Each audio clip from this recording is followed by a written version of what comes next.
दुसरीकडे आता मराठा आरक्षणावरून भाजपच्या नेत्यांनी विरोधकांनाच कोंडीत पकडण्याचा प्रयत्न सुरू केलाय।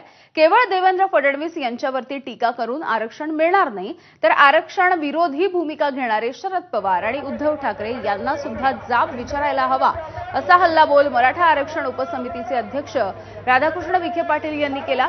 तर मराठा समाजाला वेगळं आरक्षण देण्याचा निर्णय तत्कालीन फडणवीस सरकारने घेतला होता, पण महाविकास आघाडीच्या काळामध्ये तो टिकला नाही, असं महसूल मंत्री चंद्रशेखर बावनकुळे यांनी म्हटलं।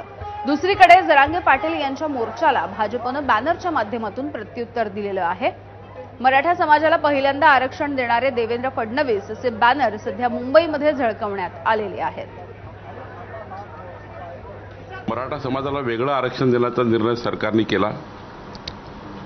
अनावधानाने उद्धव ठाकरे सरकार असताना सुप्रीम कोर्टात टिकला नाही, आमच्या काळात तो सुप्रीम कोर्टात पण टिकला।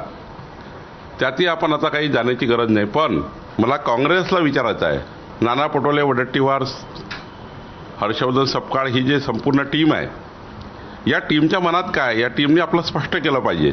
मराठा समाजाच्या मुख्यमंत्र्यांना किंवा त्यांच्या आज पीडितली लोक जी राजकारणात आहेत, यांना तुम्ही कधीतरी प्रश्न विचारणार आहात का की 1980 किंवा किंबहुना त्याच्या आधीपासून चालू झालेला मराठा आरक्षणाचा जो लढा आहे, त्या लढ्यामध्ये ह्या मुख्यमंत्र्यांनी काय भूमिका घेतली? विजय वडेट्टीवार असतील जे काँग्रेसचे नेते, यांनी स्पष्ट भाषेत लिहून द्यावं किंवा चॅनलच्या समोर येऊन सांगावं की कुणबी जे मराठा आरक्षण आहे आम्ही कुणबीमध्ये बसवून देऊ, आणि आमची प्रामाणिक भूमिका ही आहे की समाजाच्या बरोबर आम्ही आहोत।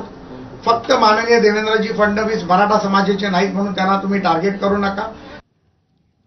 काल सकाळी 10 वाजता आंतरवाली सराटीमधून निघालेला जरांगेंचा मोर्चा आता मुंबईच्या जवळ येतोय। आज सकाळी जरांगेंनी शिवनेरी किल्ल्यावरती जाऊन शिवाजी महाराजांना अभिवादन केलं। तिथे पत्रकार परिषद झाल्याच्या नंतर जरांगेंचा मोर्चा पुढे सरकला। पुणे जिल्ह्यातल्या नारायणगावमध्ये दुपारी त्यांचं जंगी स्वागत झालं आणि आता जरांगेंचा मोर्चा हा सध्या चाकणमध्ये आहे।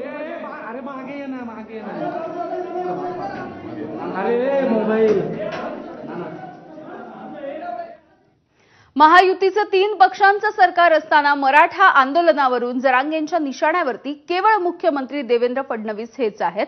फडणवीसांवरती जरांगे आरोप करत असताना सरकारच्या वतीनं बोलण्यासाठी उपमुख्यमंत्री एकनाथ शिंदे आणि अजित पवार मात्र समोर येताना दिसत नव्हते।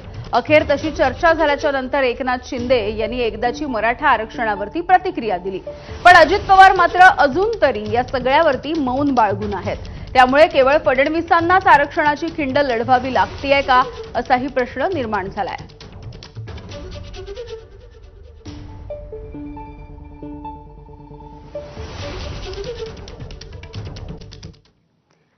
पाहूयात पुढची बातमी।